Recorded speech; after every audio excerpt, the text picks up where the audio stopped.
Cédric Dupuis, je suis au Cégep du Vieux-Montréal, dans le département de graphisme, au 641 plus précisément. Donc, je suis là ici pour vous expliquer qu'il y a deux, trois petites nouvelles choses au département au niveau des ordinateurs. Premièrement, on vous a placé dans le Finder, là, le Finder qui est là pour accéder à tous nos dossiers qu'on connaît. Donc, on a mis un dossier police. Fait que ça, c'est le fun parce que là, vous pouvez avoir directement accès aux polices.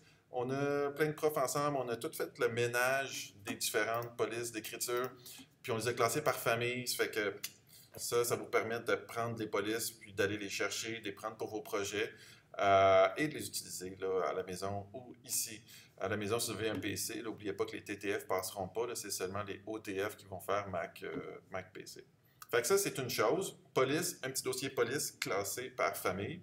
Ensuite, le gros changement, c'est qu'on essaie de trouver une façon pour que, dans le fond, le logiciel soit toujours de la même manière lorsque vous ouvriez l'ordinateur. Et ça, ce que c'est les préférences. Et les préférences, des fois, selon un prof, c'est une chose. Un autre prof, ça va être un autre truc, parce que si on fait du web, par exemple, c'est pas la même chose que si on fait de l'imprimé. Comment on place nos fenêtres dans le logiciel, comment on place certains outils dans la palette d'outils. Et donc, les profs vont vous donner, en début de session, là, de la même manière là, dont ils vont vous donner le matériel de cours, les plans de cours, etc., des petits dossiers comme ça. Ce sont des dossiers de préférence.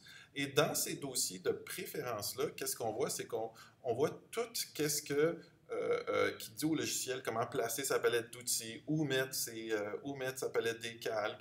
Bon, comment le logiciel se comporte, ça, ce sont les préférences. Alors, ce qu'il va falloir faire, c'est prendre ce petit dossier-là, tout simplement, regardez, c'est facile, tu vas dans Préférences, tu prends ce petit dossier-là, tu le drops dedans, simple de même, ici. C'est des petits dossiers comme ça, et tu vois le petit dossier ici, Acrobat, c'est un fichier, c'est pas un dossier, ils sont pas tous pareils.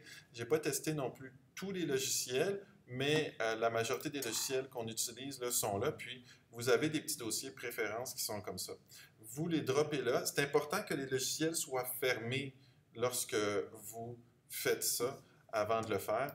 Et là, vous ouvrez votre logiciel par la suite.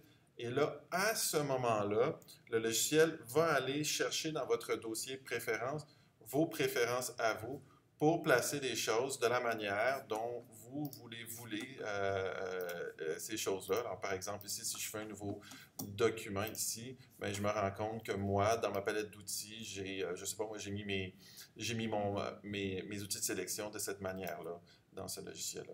Alors, c'est juste ça qu'il faut faire. Ces petits dossiers de préférence-là, vous pouvez aussi les mettre sur une clé USB et les apporter à la maison là, avec un dossier préférence que vous faites. Et là, à la maison, vous allez pouvoir utiliser ces petits dossiers de préférence-là pour que vos logiciels à la maison soient un petit peu pareils comme ceux à l'école.